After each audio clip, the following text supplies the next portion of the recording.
Disclaimer. The views and opinions expressed in this program are those of the individual speakers, commentators, guests, experts, and our hosts. They do not explicitly or necessarily reflect nor represent the network broadcaster channel and/or program's policy or the views held by this network broadcaster channel or program. The network broadcaster channel or program cannot be held accountable for all or any views expressed during this program.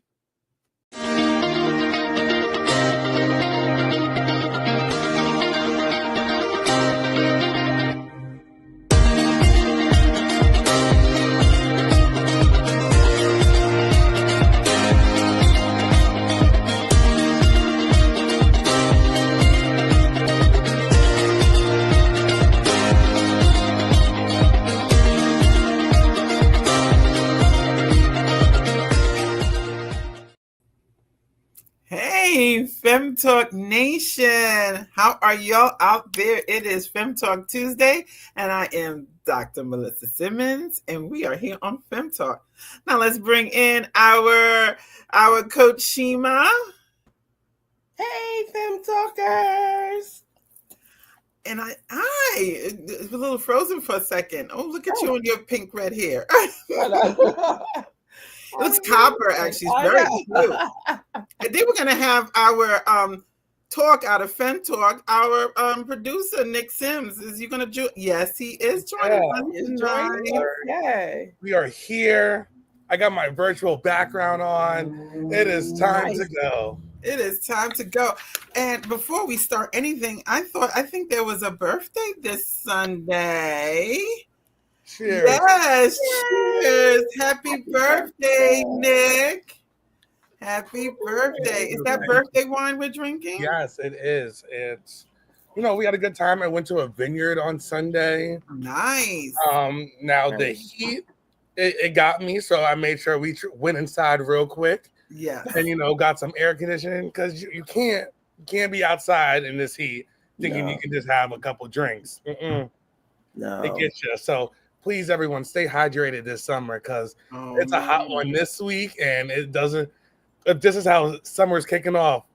Just know how it will be in July and August. Exactly. Be careful. It's starting this way. Yeah. It's starting. There was some, we didn't even discuss this for hot topics, but there have been a lot of, close calls. The heat. And graduation was big. There was a graduation in Paterson, New Jersey. Absolutely. And they had to call in the paramedics. 16 people were actually taken to the hospital, and over 100 had to be treated at the graduation. Nice. They had to postpone the graduation, and I think the mayor is going to try to get the rest of the graduates who did not walk across to get their diploma. Probably going to do that at City Hall, but be careful. Drink your water. Yeah. I think that actually is a great segue to our wellness for tonight. Yeah, our wellness conversation.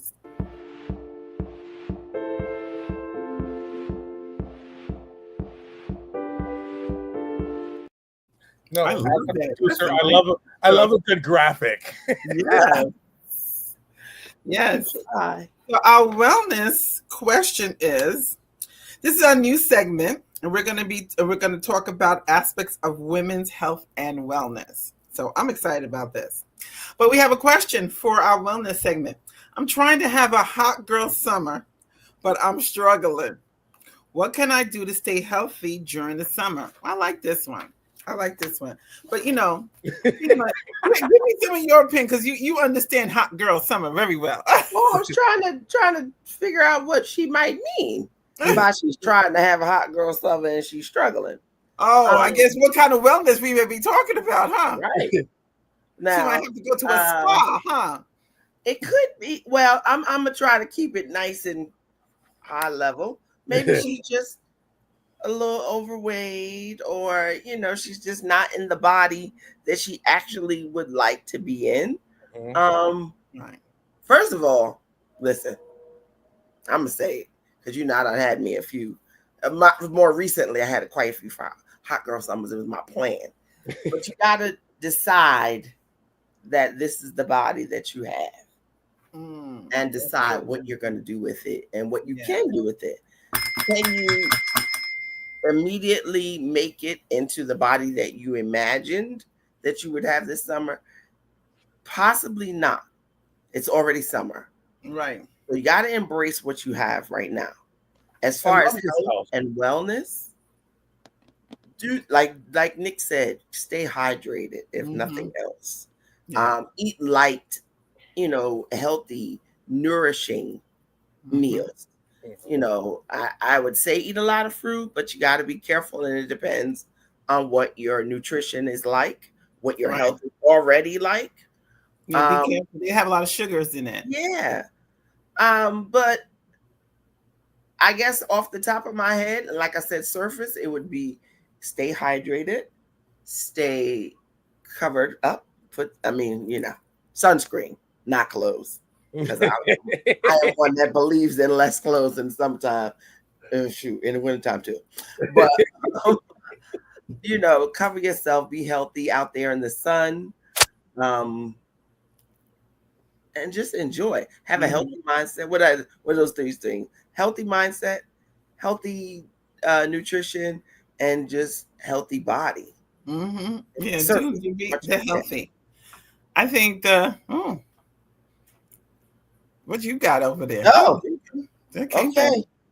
Nick, what would you recommend? What would you recommend? I mean, hey, I love all my hot girls, but I think, we're trying to, some guys out there want to be good, want to look good. So I think it's even like if you're talking about physical health and being in shape, I think it's a thing of planning on how you take care of yourself. If you're someone who likes to work out and it's hot out and you know that, but you have plan to wake up a little bit early and get out before the sun gets, like, I like to go, I love a good run. But it's, for example, today was not a day. If I wasn't outside running at 5:30 in the morning, it probably wasn't a day to do that. So find new ways to exercise as well. Getting in the water and swimming is a great form of exercise in the summer. So you have that refreshing aspect of it, but you're still doing an exercise and you're still working on yourself. I think that's it. It's being proactive and taking time to think about what else is out there for you. I love what Shima said is eat light. Sometimes, like especially in the summer, you don't want to feel extra bloated. You don't want to feel that like I just had dinner and it was a hot day. Like I'm not cooking in the summer. I don't want to be hot and be sweaty in the kitchen. So I made myself a salad. I had a nice Caesar salad. Went to the store, got a rotisserie chicken, cut some of the chicken into the thing, and now I have a good meal, but it's light, but it's also filling. Yeah. So I love it. It's being creative and don't overstress yourself, don't overthink, don't feel like you have to do too much. Do what's comfortable for you, but I think the biggest thing is love yourself in it. Love yourself through every aspect of it. Because like one thing I like that you really tapped into healthy mind and drink have a glass, right? Healthy mind, having fun. I 100% agree with both of you said. Get your mind right. Love yourself. Take time for yourself. I love the idea. Get up and do, walking. Great idea. I was talking to a couple people this week and they would talk to me while they were walking. That's it. Great idea. Talk, walk, do something in the pool. I love to get into the pool and I will take 10 minutes and do like 100, kicks or do some, jump ups, to get some cardio. Aerobics, right? Water aerobics. You'll be surprised if you did that every time you went to the pool, take advantage if you do have a pool. A lot of people don't take advantage. Go and get in the pool, have some fun. I just got a text message. We're at the pool at 5:30. You want to come? People are having fun creating their own nights and evenings. I love that. Right. And use the night and evening to, like you said, to get those things in. You may be a person that works out daily. It may be a time, especially when it's 97 degrees out, to do your nighttime walking or running, like Nick said. Nighttime walking or the pool. Exactly. Something like that. Take an evening swim. Or if you don't have a pool or access to one, you got to get ingenious. You know, you may want to. What did we do when we were younger? We took a nice shower and went outside right after. Still cool, sometimes still moist, but just enjoyed the warmth of the evening.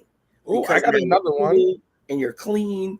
You know, we got to transition ourselves, especially when we're waiting so long for summer to come, and summer runs out of the gate at 97 degrees. We were complaining a couple of weeks ago, oh, it's going to be a cold summer. And right. And surprise. Cold. And I would definitely say be careful, be very careful. Very careful. I got back in the house early today. You know, I could feel, look, use your iWatch, your Apple Watch and stuff like that to check your heart rate and all that stuff. If you feel kind of winded, just to make sure you're doing well. I love a good smoothie in the morning.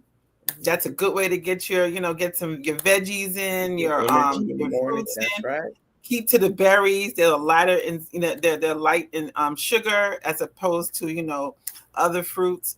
And like I said, eat, like Nick and Shima said, eat light. This is the best time for salads. You could be so creative on salad. I just had a Greek salad with some with a little homemade taco, cut up some stuff, had avocado, all kinds of good stuff in there, and voila, dinner's done. So I think it's about easy, light, and be free. Be free. Be free. 100%. I love that. So let's ask Fem Talk. We have a question too.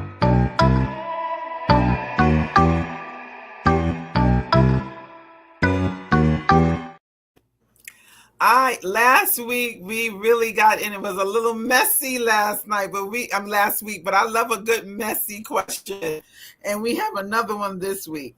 It's not that messy because I think there is a better track on this one. After the Ask Fem Talk last week, who is supposed to pick up the tab for a birthday dinner, a friend get together, and a bridal party? So each one has a different answer, in my opinion. But I'm gonna shoot it first to Nick, then Shima, then I'll jump in. Well, just celebrating the birthday.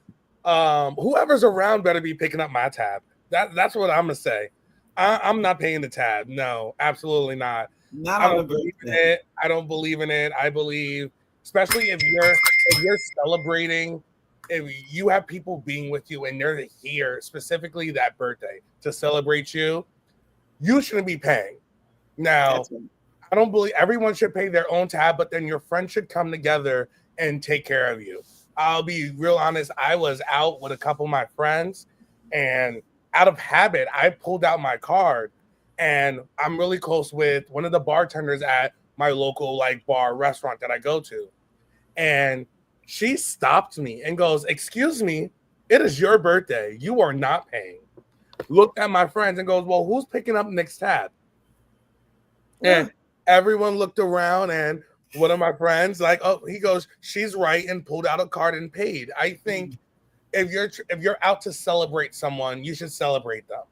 Now, I wasn't crazy. It's not like, oh, I had this huge tab that no one else touched, but keep it responsible. Now, don't think that because you're going out with your friends, you should then can take advantage because someone's going to pick up your tab. Right.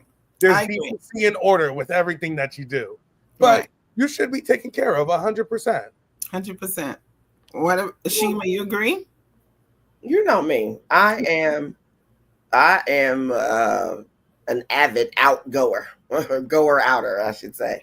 So I believe in, if it's your birthday and we've taken you out for your birthday, then you should not come out of your pocket for your birthday. Now, if we just all of a sudden happen to go out. Now, that's the next one. A friend get together. Okay. We're all going to the restaurant. I'm not. Okay, let's stick with the birthday. That means everybody who goes knows it's your birthday, and that's what we're going out for. So yes, everybody should be prepared to chip in to pay for your friends or the birthday person's dinner. Right. It's just, I don't know.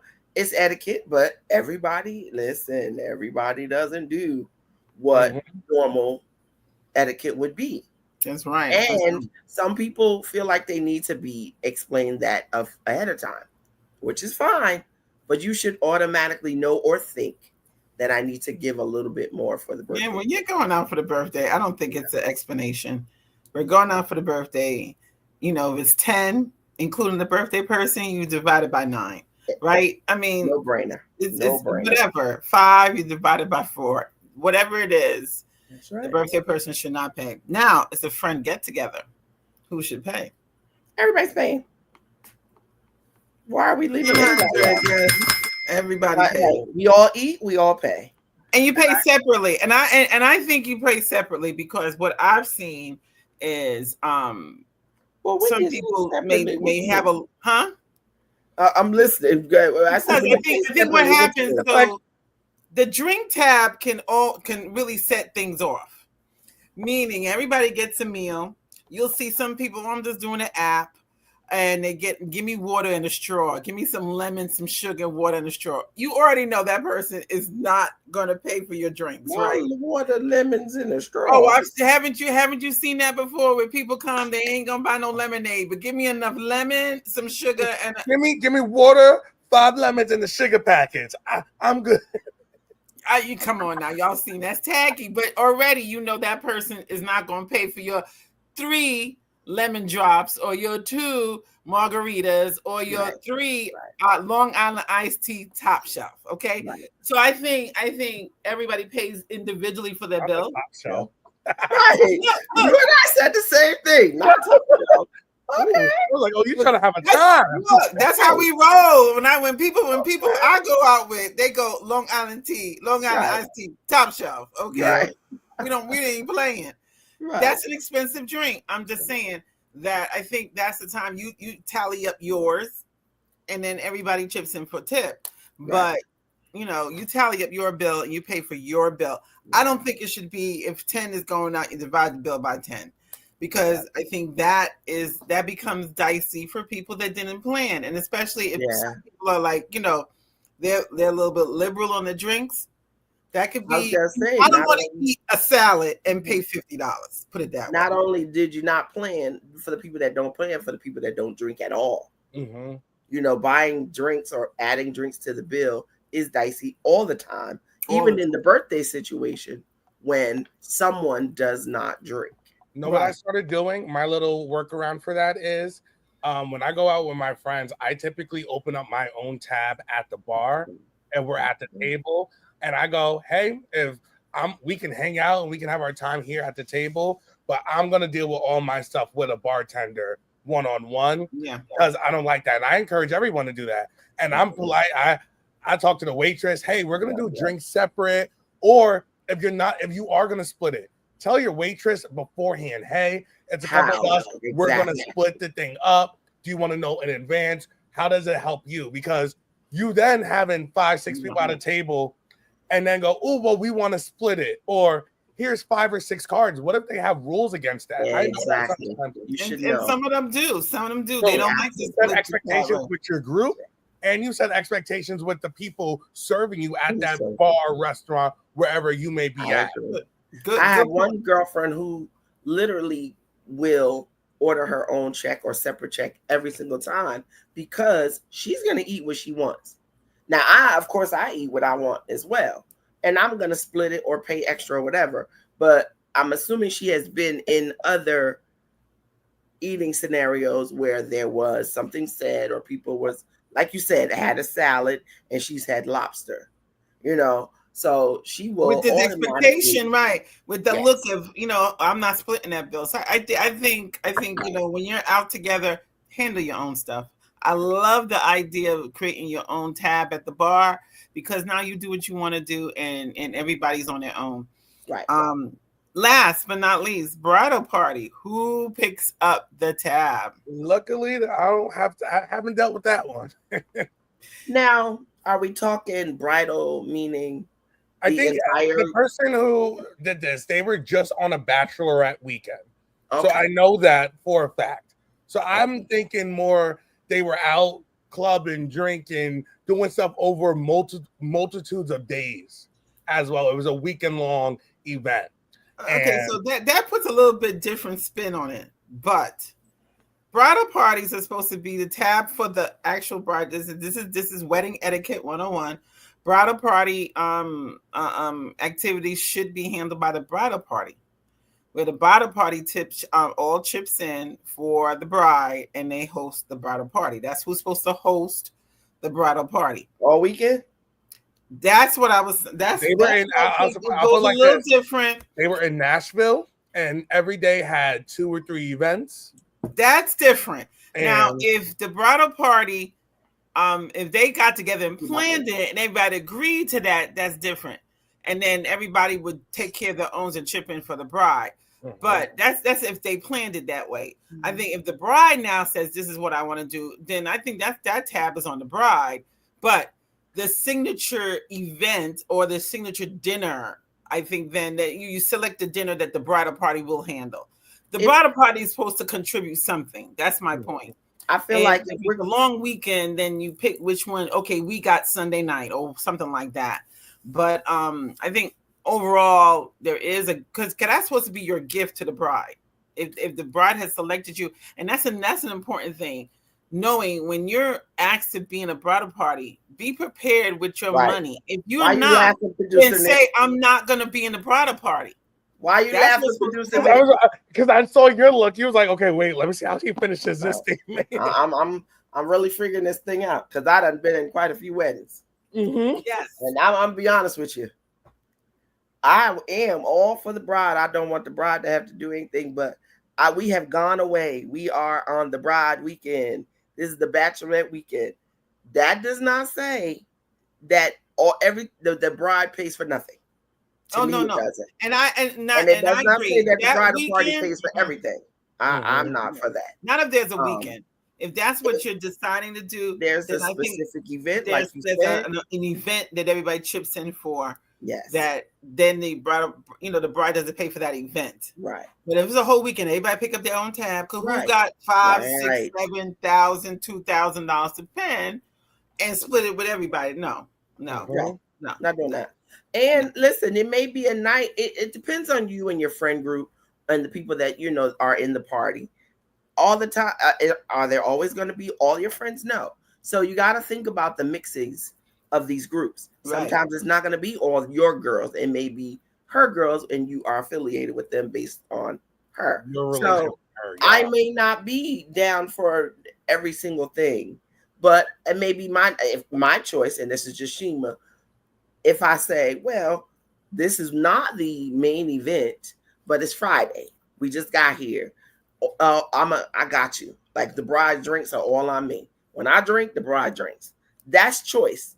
Select, if that's what I'm gonna say or do, then that's what I'm gonna say or do.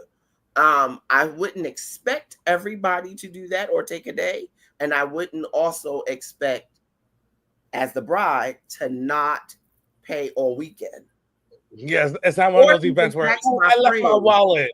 Right, or even tax my friends. And I'm even going to take this a step further, where I was watching the interaction between two friends, where one was invited to go with the other. And because she invited her friend, the friend thought that she was paying for everything. Literally everything. Hotel, flight, spending. Oh, she went and got on the plane then. In their interaction, she spent no money, pulled out no money the entire weekend. They all were Ubering and getting in taxis and eating. She did not pull out any money. Her girlfriend paid for everything. And at the very end, I think that was where the discussion came in the video. They were at the airport and she went and got a whole meal and she got a drink and she bought some souvenirs at the airport. And she said, how are you able to do all of this? And you haven't paid. Well, you invited me on the trip. So I figured you were paying. No, I think even last week, the conversation we had last time and the conversation, even all three scenarios, communication. You have to communicate. Communication is the biggest key because then I believe in setting expectations. Absolutely. And if you don't set expectations, I don't believe you have the right to, you don't have the right to, or you're opening up the door for an issue. I'll put it like that. Right. Without you're creating a situation. And that went. I'm sorry. It doesn't, and that went too far. I mean, like I said, she went and got on the plane. I ain't buying all of that stuff. You know, so I think the friend missed it, and there was a moment when communicate, and by the end, now you're offended because she got all this money because she ain't spend none all weekend. Exactly. That's the friend's fault. That's the friend that invited her's fault. And where was the discussion very early on? The second bill, I would have said, "Wait a minute, this ain't happening." Right. That's why I said, I got you. Tell me how much you have. If I didn't prepare you well, then you could pay me back. There'd have been something, but I would not have been picking up every tab. And you have to be able, like you said, they have to be able to say what you will and will not do. You don't sit and wait. But you also have then the right. I think a weekend like that, if there's a whole bunch of events, you also then have the liberty to say, "Oh, I don't have it to participate in this event." That's it. Like, you know what? I'm gonna stay in the hotel while y'all are at the spa. I don't have money to do a massage. I don't have all of that. Right. I'll meet you guys at dinner. Yeah. Right. And I've seen people do that, and that is not a problem. And I think last thing I'll say on this is that a friend group, in any friend group, income is different. Somebody and we can't assume. I've heard of some friend groups where girlfriend, she's 7-figure person. That don't mean she picks up everything. That's right. Don't count anyone else's pocket. Stay out of my wallet. I always say that's my signature thing. I'm not in your handbag. I don't know what goes on in your pocketbook. So that's not your business. So just because if I know I'm the type of person, if I invite people to come out to dinner and stuff like that, I'm prepared to pay for people. If I've invited you to go to dinner or to lunch or something like that, I'm prepared. Because I said, hey, like today, we was at work, we had an event. I said, hey, let's go to lunch. I said, let's go to lunch. I was prepared to pick up the tab. That's just me. I didn't ended up the tab got paid by somebody else said, I got you this time. And I think those are things that you'll work out as things, and that's how friends should be. But don't count anybody's money. Don't assume anything with anybody, and communicate what you want, what you expect. I like that. Love it. Next. That was a good. Are you ready?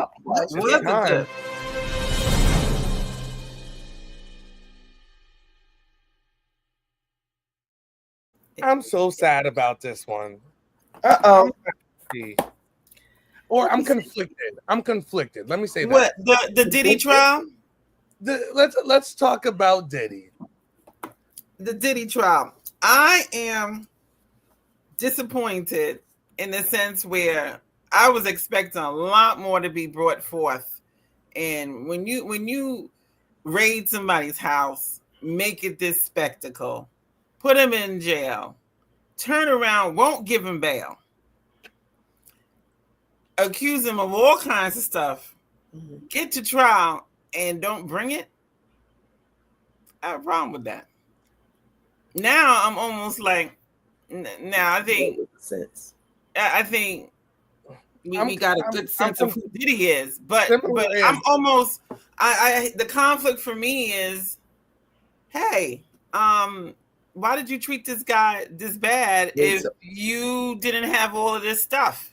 And there's worse, like, Mr. 40-something that's done much worse than that and convicted all not even right. And y'all didn't even try to put him anywhere. So now I'm like, hey, yeah, he treated Cassie bad. And it's one of those things where, like, yeah, this man is bad. A part of me is, this man should probably be serving time in jail. Truthfully, that's what I do believe. But you guys brought a RICO case and don't have any, and I have not seen a good enough evidence from the public. There's two battles you fight. You fight the actual court and the court of public opinion.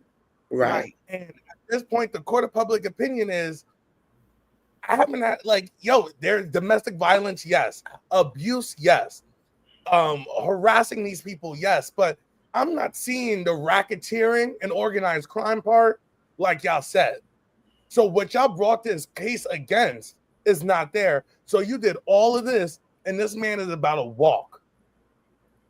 Because then what happens then? And this opinion is not coming from just what we're watching. Some of the attorneys that's been following the case, they're saying the same. This is what they're saying. They're saying he will probably get some charges. I mean, he'll probably be convicted of the lesser charges.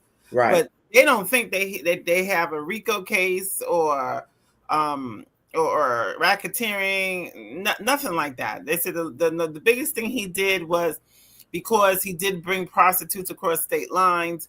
Yes, he'll probably get that. He said, but that's a maximum of 10 years. And most likely because it wasn't as organized as it appeared, it probably won't carry those.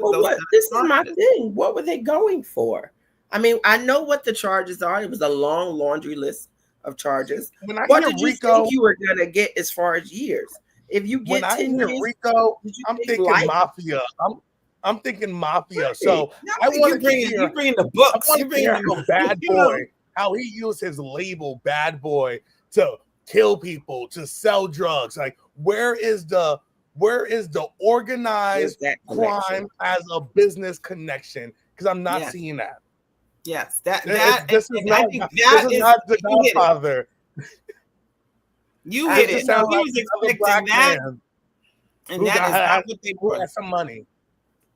What's annoying to me is, listen, we spent how many months back and forth with this situation, while 2 years almost. Right, while the redhead person, the red-faced man, come on, while we're looking this way, dropping bombs on people. Come on, let's talk about it. Committing illegal acts, violating election laws, violating all of these things. Right. While we're watching the circus, this man is starting a new war. And now that everything is out in the open, we've done this and we've done. So now we don't even have the circus anymore because all the clowns are done. You didn't come prepared. You didn't come prepared to really get this man. And what did we really think? I didn't think about time. Or the amount of time, I got to be honest, maybe I just wasn't fully vested in paying attention. Mm-hmm. It was more hurtful to me that you did all this stuff as a black man. Let me just be honest. Right. I really could care less. Like, we expected better from you. Our community wanted better. Yes. How could you do that? Right. Yes. And from what you've given, and I know from what you've given is surface, great music, good times, all that good stuff. But it's tied to memories. It's tied to the soundtrack of most of our lives. So I'm disappointed in that aspect. I'm disappointed that you have daughters and you have treated women in this manner. I'm disappointed in that aspect. But I'm even more, not even more, but I was just not focusing on, with all that you've done and all that they're trying to charge you with, how much time you're going to spend. So if you get 10 years, in my mind, okay, great. You should. Mm-hmm. But with what you have on that list, that laundry list of charges, were we expecting life? Because you're showing us evidently that you didn't have enough evidence for life to even do all of this stuff. You just wanted to, the double standard, and you wanted to create chaos. No, I'm not sure if you guys really creating a case. I'm not sure if you guys even knew the stuff about the guy in Atlanta who they did the RICO case from, who was in jail for oh my gosh, what's his name? It's gonna come back to me in a second. Not R. Kelly, no. It was video. It was, oh my God, it was a documentary. I don't remember his name. But we'll get it. But the YSL, there it is. Young Thug. Right? Thug. They did the same thing to Young Thug, and he walked. They actually, by the time they sentenced him, they said, he didn't. The other people, Young Young Doug, they sentenced him, but his sentence was so short, he already finished it with time served while he was waiting for the trial. Yeah. So, but now it's just like, yo, this is the second black man in entertainment that, yes, did they do some bad stuff? Yeah, absolutely. But you're using this huge crime against them to try to attack them, and you guys don't have the evidence to actually bring these people to the justice that you are making sound like they truly deserve. Right. Mm-hmm. Yeah. But there's a man who you convicted who is sitting in 1600 Pennsylvania Avenue right now. The double standard is baffling.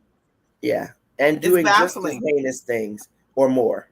Worse. Let's be honest, worse, and at a huge global level. And when did it become okay to begin a war without Congress approval? When did that happen? And let's just say one more thing about that. If that was Obama in office, he would be in jail right now. But like you said, yet again, the double standard is clear and it's blatant. People that look like us, they're throwing it in our faces. Right. And throwing in our faces saying it's okay. This is how we're going to treat a black man moving forward. So then it still begs the question. It still begs the question, which we probably can't answer right now in Hot Topic, but what was your motive? What do you want to do? What was the goal? Outcome? What's the result that you want for Diddy? Did you want him to go to jail? But do you want him to go to jail for a year just to drag his name through the mud? Or do they could bring a lot of people? They could do that to a lot of people. Done. Exactly. You should have been prepared. Because also, you had to be prepared. If you thought this man was big mafia guy like you said he was, you would be terrified. I'm thinking that way. Wouldn't you be terrified to do all this to this man's name and then let him walk? And then let him go. I watched Scandal. I know how things work. What they said, B613. You don't think they go? Put it this way: somebody gonna pay after this. Somebody gonna pay. Right. He just told people, watch out.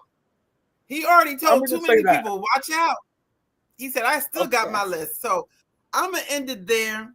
This is is something we'll bring up. I'm sure we'll talk about this a little bit more when we get more. The jury reconvenes on Thursday, so who knows? Who knows what will happen? They're going for final arguments and then into deliberation. Who knows? Next Tuesday, it may be a whole episode us talking about it. Might may be a whole we may have episode. A lot to talk about. Look forward. Look forward. So we're going to take a quick break, and then we'll come back with our main topic, rent or buy. Ooh.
Welcome back. We are here, Fem Talk Nation. Let's bring in our co-host, Shima.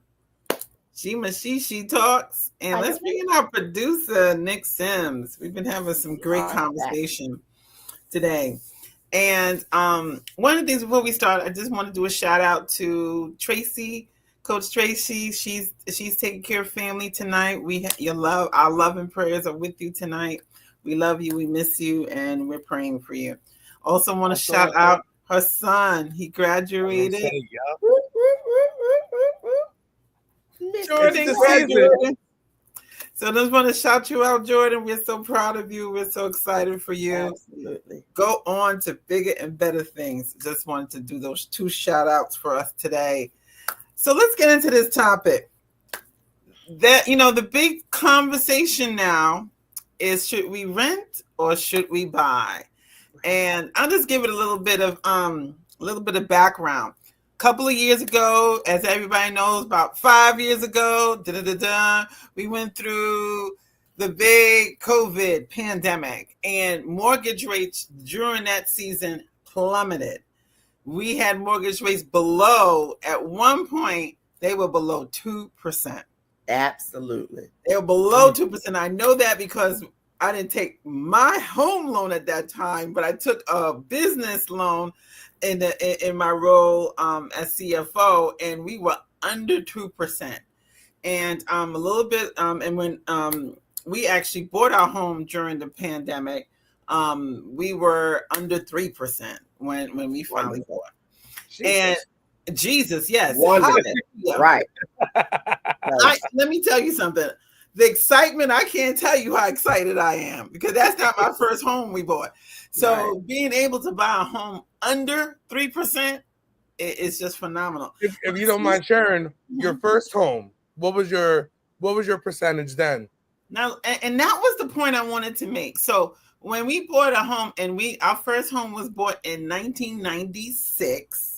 Okay. The reason why I know that is because I had a child in 1997, and we were already in the house. And in 1996, the average rate was 8.5%. Absolutely. Oh. And we bought in the range of 8%. Yeah. My chest. Well, listen. But that was average rate. Right? That was I bought in New York. But that was average rates. We weren't at a credit rating of 7+. We were in the 6+. And that was where we landed. Fast forward, I was talking to my niece, who also is a real estate broker, and she's now looking to upsell, meaning you sell your lower home for a bigger home. That's how you gain. When you gain equity in your home, you upsell and buy, so that you keep on moving. That's how you build equity and wealth. Okay. Absolutely. And she's like, I don't know what to do because the rates are so high. I said, let me just throw this at you. If you do like what's the average rate over the last 50 years? What do you find? And she says, wow, the average rate over the last 50 years are 30, right? So even do 30 years. I say 50, right? I did. Yeah, you should do 30, but I said 50 because I wanted to give her an idea that 6% is pretty average, and it's exactly what she found out. The average rate over the last 50 years has been between 6 and 8%. And that is exactly where we are right now. And that's exactly where it is, right? 6.75 and 7% is the average today. Red. I'm team red. Let me just put it out there. Team red. I just put it up. 30-year fixed, 6.87, 7%. 15-year, 6. 10-year, 6. So, unless you're in a program, you're going to pay about 7% for a mortgage, which is average. Average. So that blip of that below 1, below 2%, below 3%, that was a blip.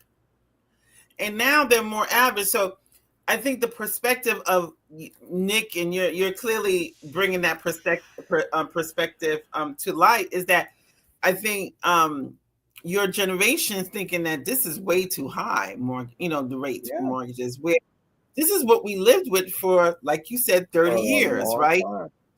So I think perspective and where we are now, I think needs to come into play. Because people had this notion that let me wait till rates fall back below, I don't know what they're looking for, but that's not about to happen. I think for the next few years you're going to see rates maybe they'll go lower down 6, like 6.5, maybe even 6 for a 30-year.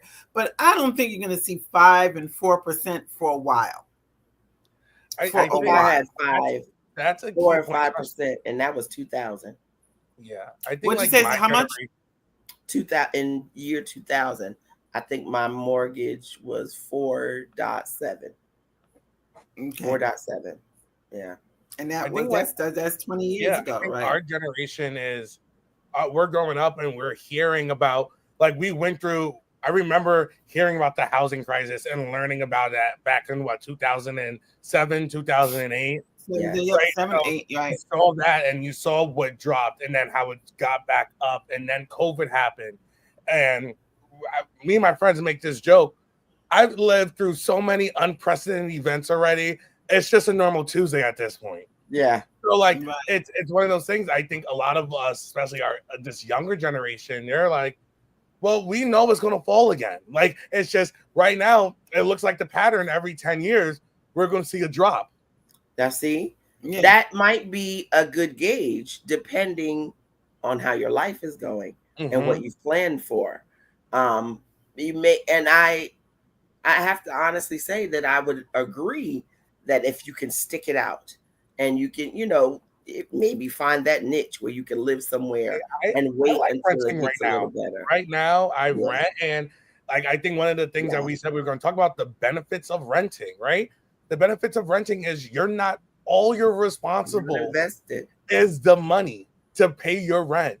You're not responsible for maintenance. You're not responsible for upkeep in certain areas. Like, I love it. I rent and I got a really affordable rate and I live on the water. Yeah. I'm not thinking about the property tax. I'm not thinking about a tax levy. I'm not thinking about schooling and is a tax levy going to go up because the school needs a little bit more money. Like, those are things that aren't a concern for mine right now. And I know I can hold my landlord accountable when something goes wrong. I think that's the benefit to, right now, the average young person, they're still planning they're still planning what life is going to look like. They're not running out to have children as young as we had children. Nope. They're not running out to get married at all. If not, a lot of people are, will live together. So you have a different mindset right now where people are choosing not to make that lifelong commitment. And I think because of that mindset, you're also making that choice. Let me not make that lifelong commitment, because 30 years sounds like a lifetime, of buying a home. Now, that's the change that we're seeing, and what's supporting it is I don't know how it is on the West Coast or even Middle Country, but on the East Coast, Northeast, the amount of luxury rentals that have come up in so many different cities and municipalities is daunting. It makes it easier. It makes you feel like it's easier. It is daunting. Everywhere rental here. There's a luxury rental here. Yeah, and what's also and Nick, you pointed this out. What's also part of that is that I'm getting the luxury without the pain, or I have the luxury living without the. I got a gym in my building. I got a pool here.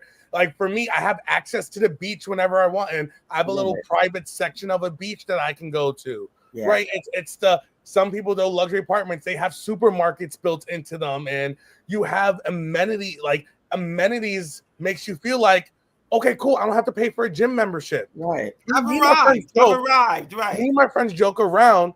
How did my parents afford it back then? Right. How are they doing it now? How did my parents do it with 3 kids? And you know what? One of the key things too, I don't want even people to hear us talking and think that is the mindset of the youth, because it's not.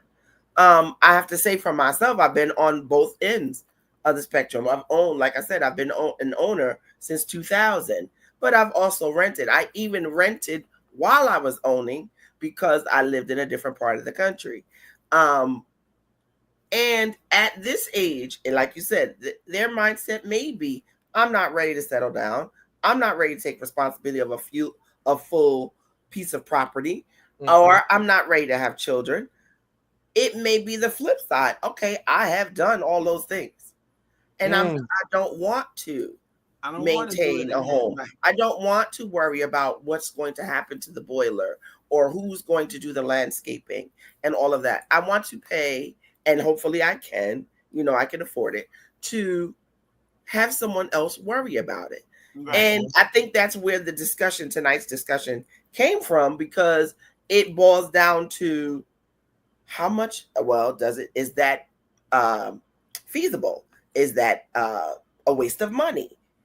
I think it's the same. I think that's the question. I think that's the question. The waste of money. Is paying rent, throwing away money. That's what I've heard. Throwing away money. Throwing away good money after battle. You know how they used to have that statement. And I'll say this. If one of the staples in this country has been wealth building in home ownership. Yes. And a lot of families got that starter home, and from the starter home, then they upgraded from there, using the equity in there, and then they upgraded in there and doing that. If that is how you're going to build your wealth, then maybe it is wasting time to get to that stage. Right. However, what I will give the young people is they are much more savvy when it comes to finances. Yes. And most of the young people I talk to, they're investing. They're into crypto. They're into stock. They're not banking on a house to build their wealth. They're starting their own companies. They're doing their own thing. They're building their wealth in not home ownership. I know more people. I know more of my friends who are going to get handed a family business and a family company before they get handed a property. Exactly. Yep. Exactly. That's the discussion. That's the change. Yeah. If you think about it, like when we think about people our age or older, their parents, grandparents, they gave them, the ones that are our age, homes as gifts when they got married, or they're prepared to provide them with property in that manner. It's not the same. Like you said, that's not where everyone's wealth is. Right. And I even see people that they're not buying their own home, but they buy homes and flip them.